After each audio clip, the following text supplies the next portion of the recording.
شامی صاحب کہاں سے سٹارٹ کریں سر؟ کیونکہ عدلیہ ہی عدلیہ ہے آج تو. جہاں سے مرضی سٹارٹ کر لیں. ہوں فیصل آباد کا جو گھنٹہ گھر ہے وہ ہر بازار سے نظر آتا ہے. اچھا، تو اب یہ عدلیہ کا معاملہ ہے، احتیاط کے ساتھ. احتیاط کے ساتھ. ہوں خواہ اسپیکر صاحب سے شروع کر لیں، ہوں خواہ چیف جسٹس صاحب سے شروع کر لیں، سر تو ذرا بات تو وہیں ٹھہر جائے گی نا آ کے. بات وہی رکے گی. لیکن سر جو آج پھر شروع کرتے ہیں، اسپیکر ایاز صادق صاحب جو ہیں وہ، کیونکہ ایک بیان آیا تھا جج صاحب کی طرف سے ایک بیان کیس نہیں کی آیا تھا، ریمارکس. ہاں exactly, sorry sir, thank you. ان ریمارکس پر آج کیا کہا، ذرا انہی کی زبانی سنیے. اسمبلی میں کیا کہہ رہے تھے؟ میڈیا میں نے ایک رپورٹ دیکھی ہے لا منسٹر صاحب، جس میں ایک آنریبل جج اسلام آباد ہائی کورٹ کے انہوں نے کامنٹ کیا ہے. انہوں نے پارلیمنٹ کا نام یوز کیا ہے. انہوں نے ایگزیکٹو اور جوڈیشری کا کہ یہ کولیپس کر گئیں. Nobody has a right to give a statement against the parliament of Pakistan. This is our prerogative. If this is true, I hope this is not true. If this is true, please convey to the honorable judge, this is not acceptable to the parliament. اگلی بات بھی بتا دوں، 2014 میں بھی یہ drama ہوا تھا، میرے ساتھ ہوا تھا. میں اسی کرسی پہ بیٹھا تھا جو کہتے تھے جعلی پارلیمنٹ ہے. جب 2018 کی پارلیمنٹ آئی تو جعلی نہیں تھی، 2013 کی بھی جعلی تھی اور 2024 کی بھی جعلی ہے. یہ اس طرح نہیں چلتا سسٹم. تو اس لیے I will not take that at all. Please, this is an attack on this parliament جس میں آپ بھی تشریف رکھتے ہیں، یہ بھی تشریف رکھتے ہیں. So this is not acceptable. اس کا جو بیک گراؤنڈ ہے، شامی صاحب، اسلام آباد ہائی کورٹ کے جسٹس محسن اختر کیانی صاحب، انہوں نے فیڈرل پبلک سروس کمیشن کے نتائج روکنے کے خلاف درخواست کی سماعت کے دوران یہ ریمارکس دیے تھے کہ عدلیہ، پارلیمنٹ اور انتظامیہ سمیت تمام ستون گر چکے ہیں. عدلیہ کا ستون ہوا میں ہے، لیکن ہم پھر بھی مایوس نہیں ہیں. اس کے جواب میں آج یہ اصل رولنگ میں آئی. ایک وبا چل پڑی ہے کہ جج حضرات جو ہیں ایسے ریمارکس دیتے ہیں عدالت میں جن کی سرخیاں لگیں، جو میڈیا میں بڑی اہمیت حاصل کر جائیں.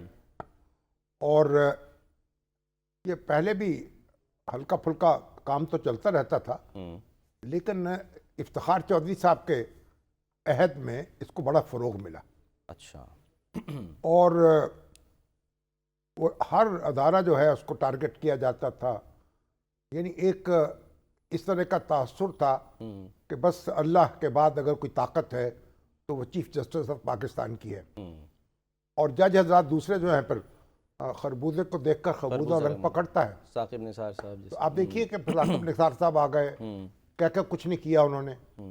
صرف ریمارکس نہیں دیے، بلکہ ایسا ہوا کہ جا کے ہسپتالوں کو معائنہ شروع کر دیا، عدالتوں کے معائنے شروع کر دیے، وہ ڈانٹ ڈپٹ شروع کر دی، لوگوں کو ان کی ملازمتوں سے ہٹانا شروع کر دیا. ہمارے بڑے مایا ناز ڈاکٹر ہیں ریاض النبی طیب صاحب، وہ جنرل اسپتال کے چیف ایگزیکٹو تھے. اچھا. بڑی مشکل سے ان کو لائے تھے، ان کی منت سماجت کر کے ان کے خلاف کھڑے کھڑے ایکشن کر دیا. ادھر ہمارے ڈاکٹر راشد ضیاء تھے، علامہ اقبال میڈیکل کالج کے پرنسپل، ان کے خلاف بد زبانی کر دی. اور مطلب ڈاکٹر سعید اختر جو تھے پی کے ایل آئی کو ٹارگٹ کر لیا. تو ایک بدتمیزی کا ایک طوفان برپا تھا. اور پھر یہ بھی کہ ہر شخص کو بلانا ہے. اب عدالتیں جو ہیں بھئی آئی جی کو بلاؤ، چیف سیکرٹری کو بلاؤ، سیکرٹری کو بلاؤ، وزران وزیر کو بلاؤ، وزیر اعظم کو بلاؤ. اب ایک دن انہوں نے وزیر کو بلا لیا تو 2 وزیر بھاگے ہوئے آئے بیچارے، تو سمجھے مجھے بلایا ہے، وہ مجھے بلایا ہے. حالانکہ دستور میں لکھا ہوا ہے وزیر اعظم کو نہیں بلایا جائے گا. لیکن سجاد علی شاہ صاحب نے ایک بدت کا آغاز کر دیا تھا اور نواز شریف صاحب کو طلب کیا، اور انہوں نے بھی ایک بڑی مطلب فراخ دلی سے ان کے سامنے پیش ہونے کا اعلان کر دیا. پیش ہوئے. ایس ایم ظفر صاحب ان کے وکیل تھے مرحوم، انہوں نے مشورہ دیا. وہ مرنجہ آدمی تھے، انہوں نے کہا کہ آپ پیش ہو جائیں. اور پیش ہوئے تو پھر انہوں نے خلافت راشدہ کی مثالیں دیں کہ جناب چیف جج صاحب نے بلایا تھا خلیفہ کو، وہ اس کے سامنے پیش ہو گئے تھے. مطلب یہ تھا کہ چیف جسٹس صاحب کی انا جو ہے وہ مطمئن ہو جائے گی. لیکن چیف جسٹس صاحب تو مزید اینٹ گئے اور ماش کے آٹے کی طرح. تو پھر انہوں نے کارروائی شروع کر دی. پھر اس کے بعد جو کچھ ہوا پہ ہنگامہ ہو گیا. ایک کارکن جو تھے مسلم لیگ نون کے، وہ یعنی عدالت کے اندر ایک طوفان برپا ہو گیا. تو بہرحال اب یہ دیکھیے اب یہ مسئلہ ہے کہ یہ جج حضرات کو پہلے تو یعنی لوگوں کو بلانے میں احتیاط کرنی چاہیے.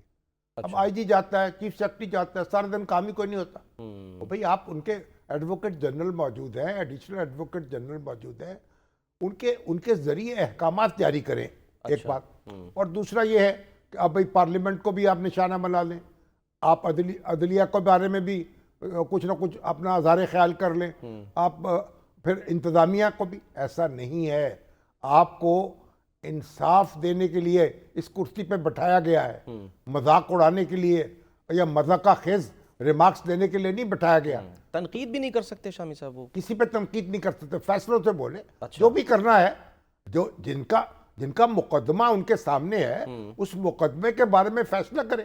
اچھا, تو یہ اس طرح کی ریمارکس کی صورت میں جب وہ ریمارکس دیے تو اب سردار ایاز صادق صاحب جو ہیں ان کو غصہ آیا اور انہوں نے آج متنبع کیا ہے. کیونکہ اگر آپ اسی طریقے سے چلتے رہیں تو اگر آپ کنٹیمپٹ آف کورٹ کی کارروائی کرتے ہیں تو عدالت جو ہے اس کے پاس بھی اختیار موجود ہے, تو اس کے پاس پارلیمنٹ کے پاس بھی ہے. پارلیمنٹ کیا کر سکتی ہے؟ استحقاق کمیٹی ہے. اچھا, جو پریویلیج کمیٹی ہے وہ بلا سکتی ہے کسی بھی شخص کو. اچھا, پھر آپ یہ کہیں ہمیں تو تحفظ حاصل ہے, تو تحفظ تو وزیر اعظم کو بھی حاصل ہے. تو نواز شریف صاحب جو تھے جب سپیکر تھے گوہر ایوب, تو انہوں نے بڑا ان کو زور دیا کہ آپ جو پریویلیج کمیٹی ہے نا اس میں چیف جسٹس کو طلب کر لیں.